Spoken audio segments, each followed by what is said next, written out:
الرحمن الرحیم وَإِنَّكَ لَعَلَىٰ خُلُقٍ عَظِيمٍ صدق اللہ العظیم وصدق رسولہ النبی الامین المکین الکریم ونحن علی ذلک لمن الشاہدین والشاکرین والحمد للہ رب العالمین۔ ان اللہ وملائکتہ یصلون علی النبی یا ایہا الذین آمنوا صلوا علیہ وسلموا تسلیما۔ اللہم صلی علی سیدنا و مولانا محمد وعلی آل سیدنا و مولانا محمد وعلی الجود والکرم وآلہ واصحابہ وبارک وسلم۔ الصلاۃ والسلام علیک یا رسول اللہ صلی اللہ علیہ وآلہ وسلم۔ معزز سامعین اکرام، السلام علیکم ورحمۃ اللہ وبرکاتہ۔ اپنی بات کو شروع کرنے سے پہلے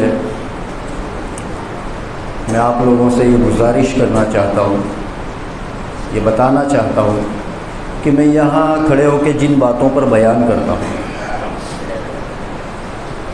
اگر میں ان باتوں پر بیان نہ کروں، مطلب کہنے کا مطلب میرا یہ ہے کہ میں جو دیکھتا ہوں میں ان باتوں پر بیان کرتا ہوں، تو اس کی وجہ سے کبھی کوئی بھائی یہ سوچتے ہو یا کوئی بزرگ یہ سوچتے ہو کہ یہ یہاں کھڑے ہو کے سب کو تانا دیا کرتا ہے یا اپنے آپ کو بہت بہتر یا نیک سمجھتا ہے اور تمام لوگوں کو طنز کیا کرتا ہے، تو اللہ رب العزت کی پاک ذات کی قسم ایسی بات بالکل نہیں ہے۔ یہ منبر رسول ہے، اگر یہاں کھڑے ہو کر میں نے حق بات بیان نہ کی تو کل بروز قیامت اللہ رب العزت مجھ سے سوال کرے گا کہ تجھے میں نے میرے محبوب کا منبر عطا کیا تھا تو تو نے اس کا حق کتنا ادا کیا۔ اور رہی بات بہتر سمجھنے کی، تو یہاں جتنے بھی لوگ موجود ہیں وہ تمام مجھ سے بہتر ہیں، اور یہ انکساری یا عاجزی میں نہیں کہہ رہا ہوں، یہ حقیقت ہے کہ آپ جتنے لوگ یہاں بیٹھے ہیں وہ تمام مجھ سے بہتر ہیں۔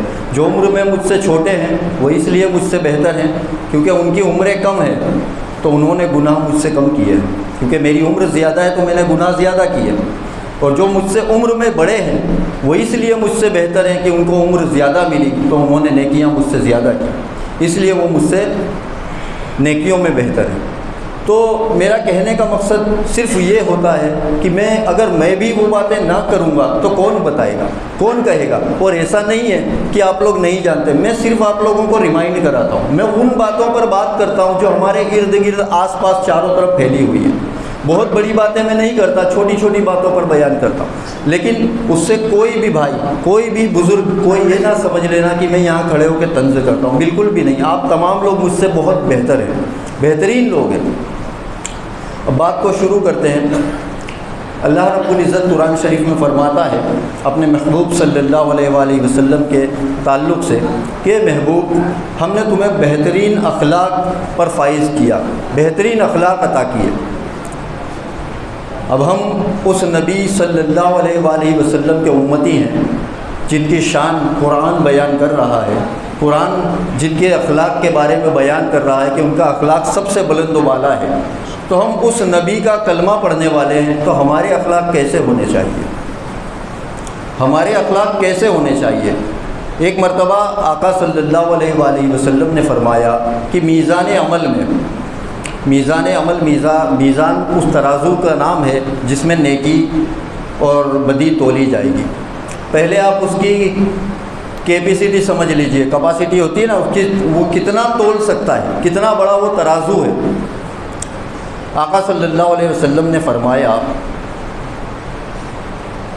کہ جو پہلے آپ یہ سمجھ لیجئے یہ دنیا جو ہے وہ کتنی بڑی ہے، یہ دنیا کتنی بڑی ہے، اس کا کتنا زیادہ وزن ہوگا۔ پھر ایسے 7 زمینیں، اس دنیا میں کیا کچھ نہیں ہے، پہاڑ بھی ہیں، عمارتیں بھی ہیں، بلڈنگیں بھی ہیں۔ پھر آسمان کی طرف غور کریں تو وہاں چاند بھی ہے، سورج بھی ہے، اور ان گنت ستارے بھی ہیں، جس میں سے صرف سورج کے بارے میں سائنس یہ بتاتا ہے کہ وہ دنیا سے 18,000 گنا بڑا ہے۔ سورج جو ہے وہ دنیا سے 18,000 گنا بڑا ہے، جو کہ یہ ایک آسمان پر ہے۔ آسمان میں ٹکا ہوا ہے جیسے دوپٹے میں ستارے ٹکے ہوتے ہیں، ہے نا، ایسا چھوٹا سا نظر آتا ہے۔ تو میرے آقا صلی اللہ علیہ وآلہ وسلم نے فرمایا، جس کا مفہوم ہے کہ وہ جو ترازو ہے اس کے جو 2 پلڑے ہیں، جس کا نام میزان ہے، جس میں نیکی اور بدی تولی جائے گی، اس کے جو 2 پلڑے ہیں، جس کے ایک پلڑے کی حیثیت کیپیسٹی یہ ہے کہ 7 زمین اور 7 آسمان، 7 زمین اور 7 آسمان اگر ایک پلڑے میں رکھ دیے جائیں تب بھی وہ پورا نہیں بھرے گا۔ 7 زمین اور 7 آسمان اگر ترازو کے ایک پلڑے میں رکھ دیے جائیں تب بھی وہ پورا نہیں بھرے گا، ٹھیک ہے۔ اب حدیث شریف کا مفہوم سماعت فرمائیے کہ لیکن فرمایا کہ لیکن جب کوئی بندہ اللہ رب العزت کی تسبیح ایک مرتبہ سبحان اللہ کہتا ہے تو وہ پورا ترازو کا ایک پلڑا پورا فل بھر جاتا ہے، پورا بھر جاتا ہے۔ کہ یہ ایک مرتبہ سبحان اللہ کہنے کی فضیلت ہے کہ جب ہم ایک مرتبہ سبحان اللہ کہتے ہیں تو وہ ترازو کا پلڑا جو 7 زمین اور 7 آسمان کے وزن سے بھی نہیں بھرتا، وہ ایک مرتبہ کہنے سے پورا بھر جاتا ہے۔ اب دوسری حدیث شریف کا مفہوم سماعت فرمائیے۔